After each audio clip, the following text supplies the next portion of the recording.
Welcome back to part 2 of our story with the Superman of the Sulky, Max Evans.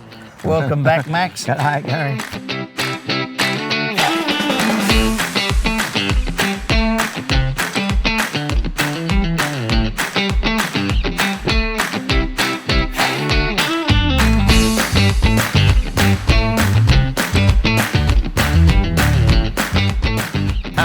Well, we ended up with, you just shifted to Adelaide. Yep. And I'm sure that with our discussions we'd had that you didn't know anyone in trotting, as it was called then, or harness racing or whatever. So you've come to Adelaide, started a new life, started a new job, didn't know anything about trotting. Tell me how you got into it, and obviously, you know, many years later you've become a legend in the industry. So how did you get into the game, seeing that you didn't know anybody? Well, the good part of my brain before I left Melbourne told me my only chance of making any money was to get with horses, and that was trotting.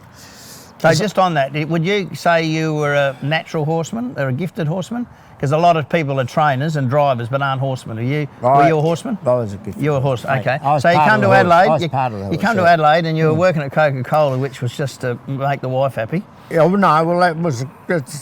So how did we get to the trotting? Right, I before I left Melbourne, I had worked out with a friend of mine who, Charlie Baker. He owned horses who Gordon Rothiger trained, a great mate of mine, and he said, "Look, get over there," and he said, "I'll send you 2 horses." Right, Max. So your friend said he'd send a couple of horses over to you, which obviously he did. Yes, and he sent them down to Holborn's because Alby Holborn was the leading trainer there. So he was down at Semaphore. Yeah, Semaphore. Every morning I haunted the place, right? I used to go 4 a.m. and work down there. So you worked those 2 horses and others, or just? No, I'd do anything what I had to do at Holborn's, right? Because he was a user, Alby was a user. I'd do anything. I only worked there till about 7:15, and I had to start at 8 o'clock at Coca-Cola. At what time did you go to work down at Alby's? 6 o'clock, 5 o'clock? 4 o'clock in the 4 morning. o'clock in the Every morning. morning for 12 months, 4 a.m. And Saturday morning and So Sunday. at that stage there, you were down there where you're working, jogging them, swimming them, track work. What were you doing? Cleaning them up, harnessing them. What were you doing? I was jogging them, and in those days, Alby used to jog 5 at a time on the beach, right? One in the big jinker, one either side and lead 2. Well, of course, you're getting along the Semaphore beach in the dark, and you'd hit some seaweed and arse up. Often horses used to just come back to the stable. It was a rough stable, but he was a freak trainer. He was unbelievable, uncanny. But in his real life, he was he didn't have much of a brain. His money world was very small. He was still doing a pig run when he had all his horses. He was still picking up pig slops. And he was. So in this day and age, if he had a manager or someone that could, you know, like your top trainers are good with the media, and then there's blokes that are good with horses, not good with the media. Yeah. He was obviously, from everything you hear, he needed someone there that could run the business and he'd run the horses. He was a little elf. He was a quirky little elf, and he had no morals, so no one wanted to help him really. But you could buy him anyone could buy him with small money. If he seen when what I tell you what he did. Wedgwood Lass come here in full training, a 3-year-old filly, and that was for me to drive. But I didn't have my and Alby ended at Wavell. I didn't have my licence. Yeah, underhand he did this. So at that stage, had you been driving at all, or you'd just been driving trials? No, just driving trials, and all the trials. So Wedgwood Lass did she win an Oaks or something? She was a good horse. She won about 5 in a row. Of course, it upset me because that was one of my chances. And he sent Haluta, a 4-year-old, and he wasn't right in full training. Well, we used to work him all the time because. Yeah, I used to work Alby's horses on the track or on the beach, or Monday, Wednesday, Friday we'd go down the Port River and swim horses, a couple of loads of horses. So how many would have he had in work at that stage? 40, 50? Oh, more than that. You never been to Alby's? No. It was a quagmire. It was a 2-block from the Semaphore Road back to the next road. It had a big tennis court. I guarantee there was 70 horses there. And he used to charge at least 15 horses were getting charged to the owners while they were pulling Port Adelaide bakery cars. Yeah, that made them tougher, Max. They were the stayers. So as I told you, Margaret Vanstone was paying for one, and she seen it in the paddock, and she come down Alby's to check up, and she said, "Where's the horse?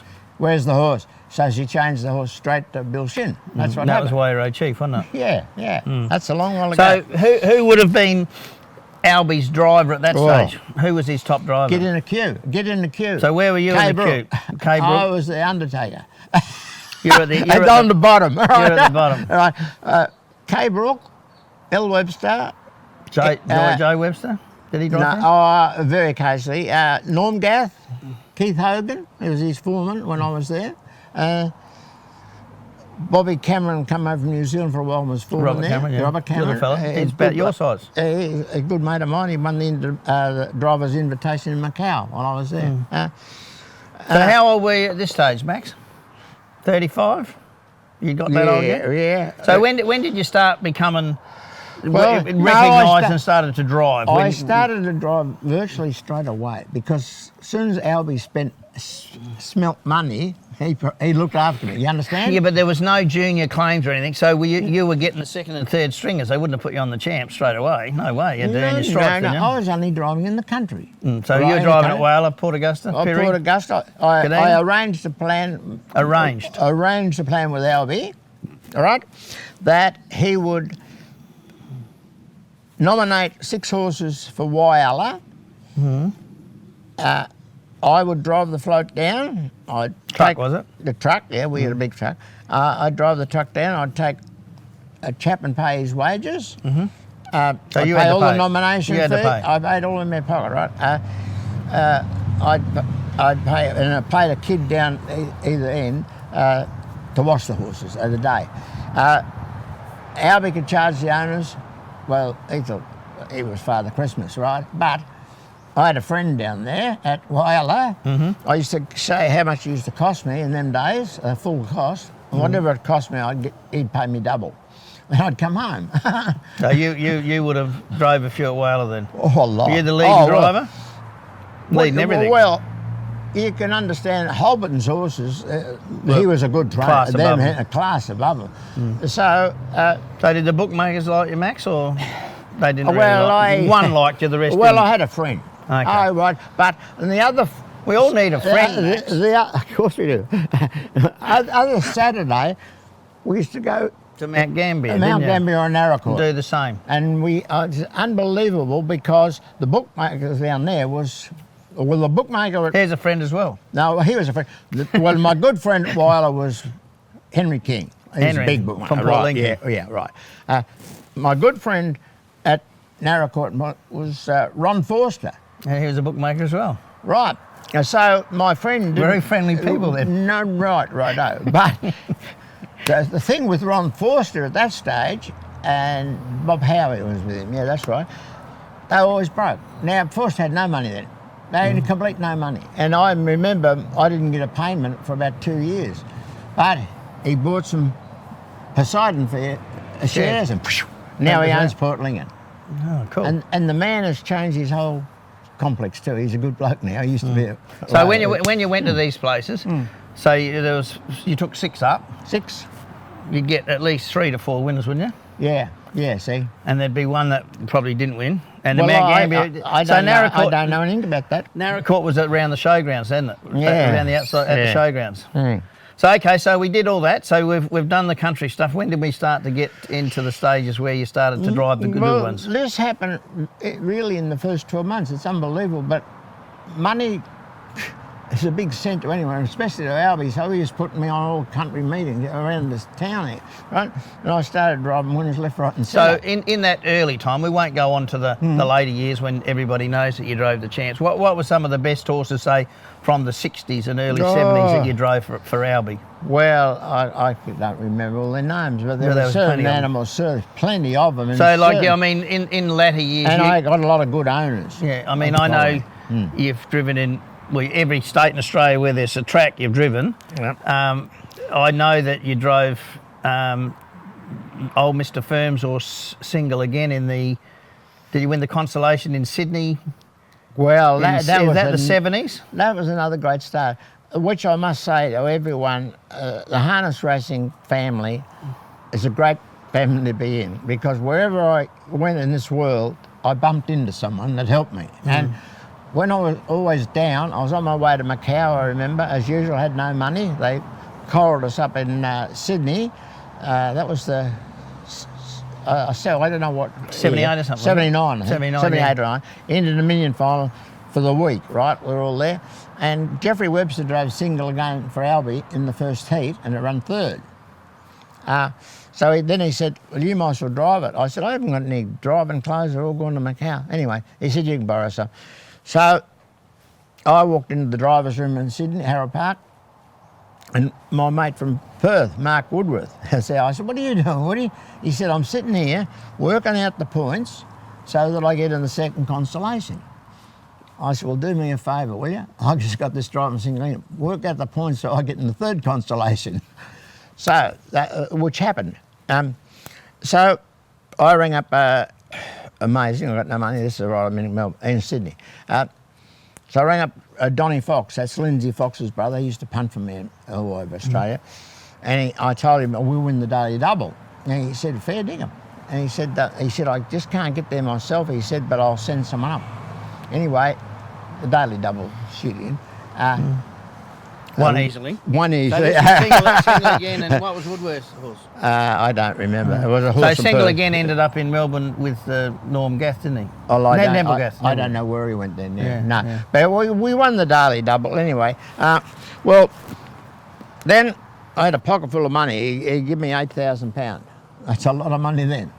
That's what he gave me. That's I never moved from here. Right? He must have had a fair win then, Well, it Maxwell. was the daily double, see? It was the daily double. He had a heap. Oh, he was a So you big remember pup. single again, he had a little rat's well, tail. Yeah, well, Single in Ira, he's a brilliant beginner. He's a brilliant beginner. He's a lovely horse to drive. Yeah, Canny Scott. And if he didn't feel well one day, it was easy he didn't feel well. You understand what I meant? Right. So when then off to Macau, I go, well, I'll tell you a bit of the Macau story now, so we just mentioned Macau. When we lobbed to Macau, nothing was ready. We were there for 8 or 9 months, living in hotel rooms, no horses, nothing. Getting paid? $200 Australian a week. That's all we got on our contract in Macau. All our time we were there. You would have had to live off that 8,000 you just got for single again. No. See, so I got that. So before I left, I had rang up the bookmaker Jimmy O'Connor because he was Glenn Pretty's man, the jockey in Hong Kong, and he was just coming home. So we arranged the dinner, and then he arranged a meeting. The bloke picked me up off the plane. His punter picked me up off the plane. And he said, look, he picked me up a big car and took us out to lunch, and he slipped me a great bundle of bloody note, these big yellow notes under the table. I don't know what they were. Anyway, they were about 2,000 Australia. He said, look, when I can get on SP, if I can, I'll give you the odds to 100,000 Australia. And I was going to have 24 horses, and I thought, Father Christmas has come. I'm going to win one race a year. But to the day I left, because Macau Trotting Company was a company and was run by the Triads, the SP bookies, this bloke could have $1 million on the rotten greyhounds at Macau. They wouldn't let him on the trot. No, not at all. But I got another 2,000, so I ended getting into Macau with 10,000 Australian. See? So that's life.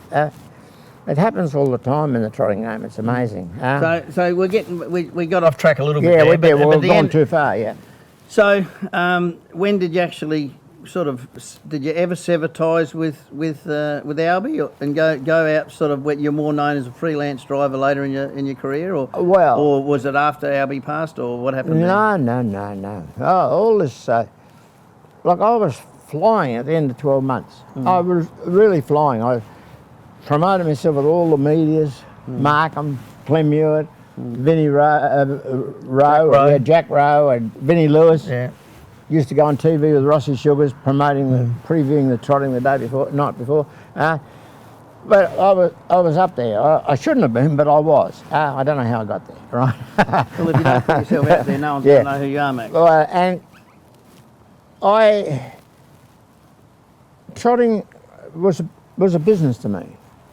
And that is true. But you have to run it like a business. It started as a sport, as a business. Now, Alby was still there.